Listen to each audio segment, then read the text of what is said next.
À Kinshasa, ça fait trop mal. Enfant de la rue,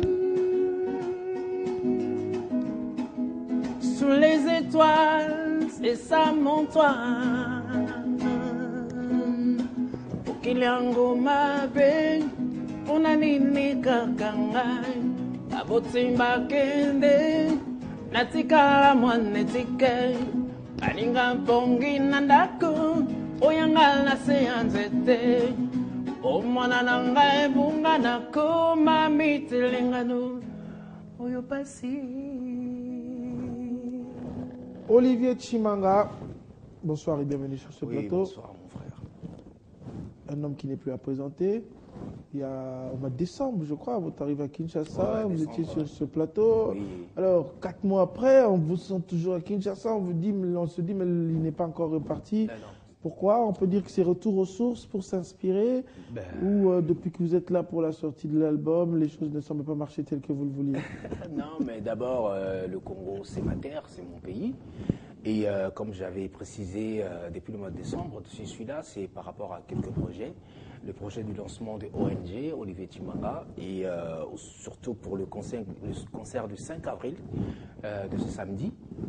Donc voilà, et puis le tournage des clips qui m'a pris beaucoup de temps.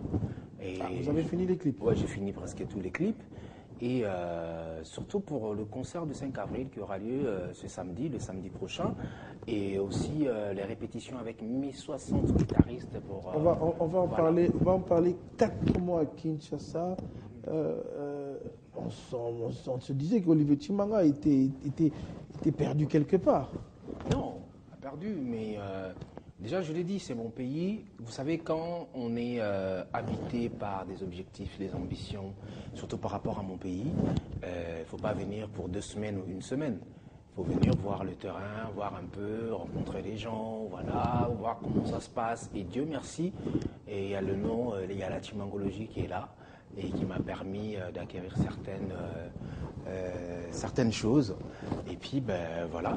Donc, le 5, je joue le 5 avril.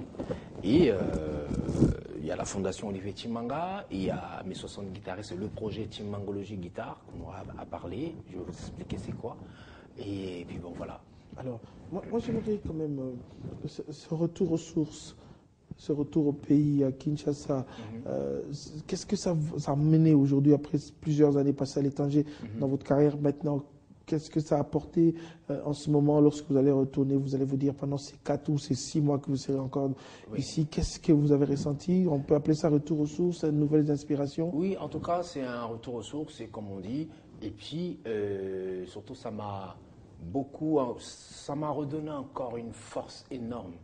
Et je me dis, mon pays, il fallait que je rentre 10 ans après parce que c'était important par rapport à tout le travail que je fais, par rapport à la musique congolaise d'aujourd'hui, et voir aussi certaines réalités en face, comprendre aussi certaines choses. Parce que vous savez, à l'étranger, on dit, ouais, le Congo, c'est ci, c'est là, par-ci, par-là, ne fais pas ça, parce que.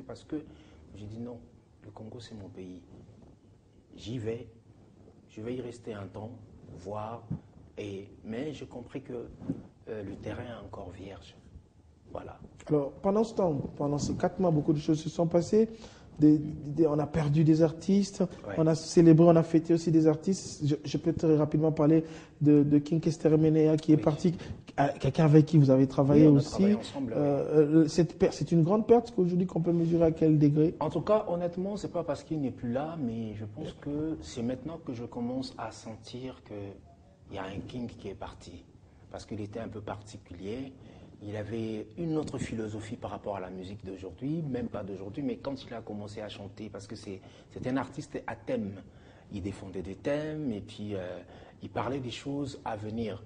Et certaines de ses chansons, quand je l'écoute aujourd'hui, je dis, ben, attends, ça c'est un prophète. Il avait tout dit. Mais aujourd'hui, il n'est plus là. Ça fait mal au cœur de perdre des artistes de pointure comme King Kester, par lesquels j'ai bossé ensemble. Vous avez fait quelle chanson avec lui? J'ai fait...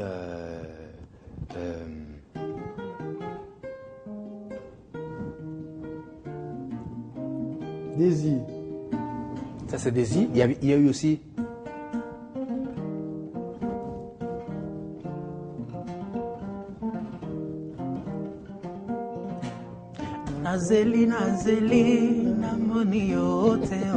Tu vois? Donc je suis le réalisateur de ces deux morceaux et j'avais même ramené mes potes brésiliens et cubains qui ont aussi travaillé dans ce morceau. Et je pense que nous venons de perdre quelqu'un de très cher, mais il n'est pas parti parce que ses œuvres resteront toujours à jamais. Mais je pense que c'est maintenant qu'on commence à savoir qui était King Kester. Mais c'est dommage. C'est dommage. Quand la personne est encore là, et on se dit, bon, voilà, mais quand il n'est plus, c'est maintenant qu'on commence à savoir que, voilà, il était ceci, comme Papa Lutumba l'a dit. Puisque vous parlez de Papa Lutumba, il venait de fêter, je crois, ses 76 ans. Vous l'avez vu? Oui, je l'ai vu. Il faut le dire que tout est parti de Banaoke. Tout est parti de Banaoke. Vous étiez parti, pas même pas le plus jeune, l'enfant de Banaoke. L'enfant de Coco.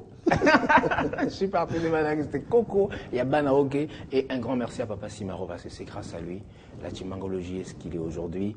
Il avait cru en moi, il a vu ce qu'il y avait en moi et il a prédit. Et tout ce qu'il a prédit, ça se fait, donc je ne fais que vivre ça. En tout cas, Papa Lutumba Simaro et Papa Wemba, surtout parce que Papa Lutumba et Papa Wemba, j'ai joué Pénitence, ça a fait boum dans la musique congolaise. Et après, au niveau international, il y a eu Yannick Noah, il y a eu la tournée des Boys to Men, il y a eu pas mal d'artistes soprano, Singila. Et voilà, je suis vraiment reconnaissant envers tous ces artistes-là parce qu'ils ont ramené quelque chose de